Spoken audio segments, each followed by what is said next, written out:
Hello friends, REET SST mains के economics में से दिशा बुक में से नेक्स्ट टॉपिक राष्ट्रीय विकास शुरू करते हैं।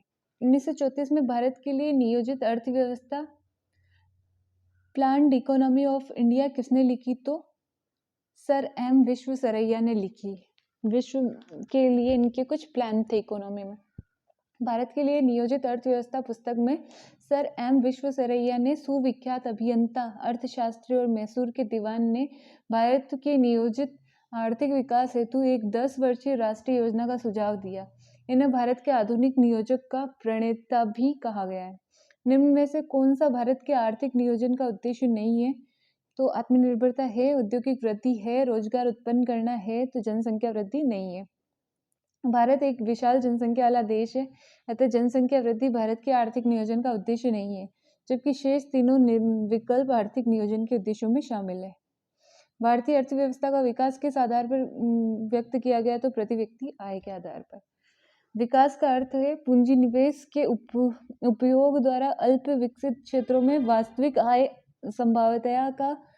संभाव्यता का विकास करने के लिए ऐसे परिवर्तन लाना और ऐसे उत्पाद स्रोतों को बढ़ाना है जो प्रति व्यक्ति वास्तविक आय बढ़ाने की संभावना प्रकट करते हैं। किसी देश का आर्थिक विकास किस पर निर्भर करता है? तो प्राकृतिक संसाधन पर, पूंजी निर्माण पर, बाजार का आकार, सभी पर निर्भर करता है। किसी देश का आर्थिक विकास के लिए प्राकृतिक संसाधन, पूंजी निर्माण, बाजार का आकार इत्यादि महत्वपूर्ण कारक है। किसी अर्थव्यवस्था को उस स्थिति में संतुलित कहा जाता है जब अभिप्रेत निवेश और अभिप्रेत बचत के बराबर होता है। जब अभिप्रेत निवेश और अभिप्रेत बचत के बराबर होता है तो ऐसी अर्थव्यवस्था को संतुलित अर्थव्यवस्था कहा जाता है।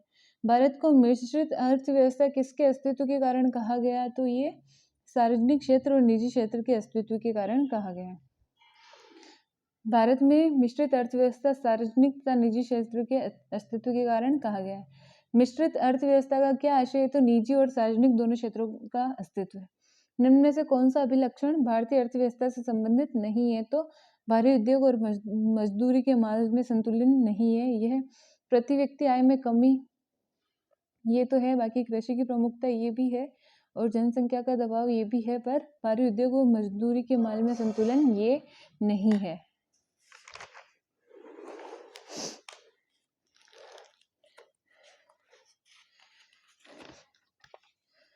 भारतीय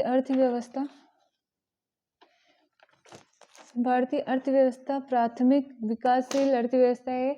यद्यपि आज भी भारतीय अर्थव्यवस्था पिछड़ी है, लेकिन अब भी गरीबी के दुष्चक्र से बाहर आना, यहाँ की कुल कार्यशील जनसंख्या का लगभग 52% भाग आज भी कृषि में लगा हुआ है। अन्य विशेषता है जिसमें प्रति व्यक्ति आय में कमी, जनसंख्या का दबाव, पूंजी निर्माण की दर का निम्न होना, आर्थिक विषमता, धार्मिक रूढ़िवादिता, विदेशी व्यापार पर आधारित अर्थव्यवस्था आदि। जबकि भारी उद्योग तथा मजदूरी के माल में संतुलन भारतीय अर्थव्यवस्था का अभिलक्षण नहीं है। भारत की अर्थव्यवस्था को सबसे अच्छे ढंग से किन शब्दों में व्यक्त किया जा सकता है? तो मिश्रित अर्थव्यवस्था। भारतीय अर्थव्यवस्था मिश्रित अर्थव्यवस्था, मिक्स्ड इकोनॉमी का स्पष्ट उदाहरण है। मिश्रित अर्थव्यवस्था में कुछ महत्वपूर्ण उद्योगों का स्वामित्व सरकार के हाथों में होता है तथा अन्य उद्योगों को निजी क्षेत्रों में स्वामित्व के लिए छोड़ दिया जाता है। सरकारी क्षेत्र में औद्योगिक इकाइयां भी उन्हीं वस्तुओं का उत्पादन करती है जिनका उत्पादन निजी क्षेत्र की इकाइयों द्वारा किया जाता है। किसी देश की आर्थिक वृद्धि की सर्वाधिक उपयुक्त माप है? तो प्रति व्यक्ति उत्पाद है।